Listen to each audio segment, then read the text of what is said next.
Мошенники украли у жительницы Якутска более 675 тысяч рублей. Ей позвонил неизвестный, который представился юристом обанкротившейся брокерской компании. Он, уточнив, работала ли она ранее с ценными бумагами, сообщил, что в швейцарском банке находится открытый на ее имя вклад, где накопилось 58 тысяч долларов.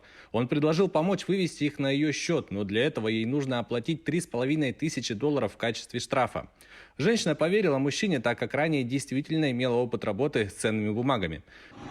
Значит, они мне отправили реквизиты, и я пошла в банк и оплатила то, что они мне сказали.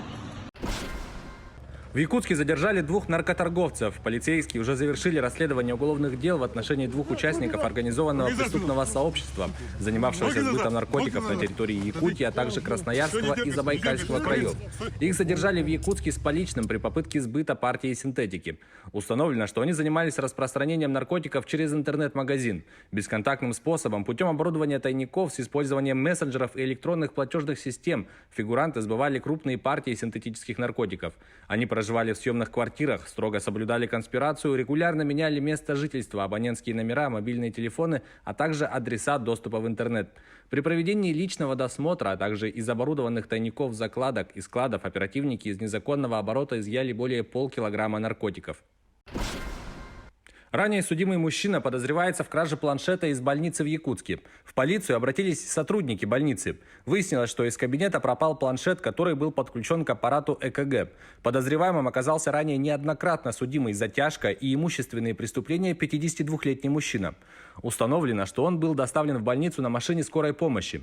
Он сообщил медикам, что его сбил автомобиль, поэтому его усадили в коляску. На приеме у врача злоумышленник, когда медицинские работники отвлеклись, незаметно похитил планшет, подключенный к аппарату ЭКГ, спрятав его под футболку. После чего он бросил коляску, сбежал из больницы. Украденное он продал, а на вырученные деньги купил алкоголь. Во французском городке Конфлан-Сен-Анарин, где накануне был убит учитель, дети и их родители несут цветы к школе в память о погибшем. Как полагает полиция, в пятницу вечером мужчина напал на 47-летнего Самуэля Пати, обезглавил его и опубликовал в соцсетях фотографию головы, сопроводив комментарием о месте за умоление пророка Мухаммеда.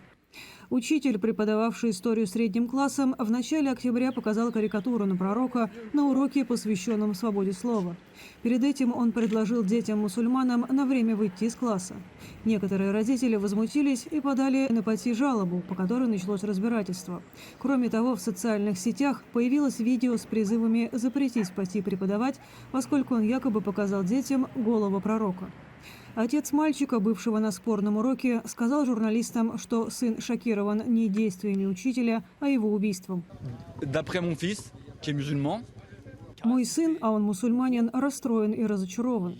Он сказал, что ему нравился этот учитель, что тот был славный и совсем не исламофоб. Убийцу застали на месте преступления. Он пытался сбежать и был застрелен патрулем, поскольку угрожал полицейским пистолетом. Президент Франции Эммануэль Макрон, прибыв на место трагедии, назвал случившееся терактом. Многие родители учеников, собравшиеся у школы в тот же вечер, говорили, что они не хотят отпускать детей учиться даже после каникул. Мы не чувствуем себя в безопасности. Я боюсь мести. Может, теперь они придут прямо в школу. Дети – самое главное, все остальное не так важно. По данным газеты «Le Monde», убийца был молодым человеком чеченского происхождения.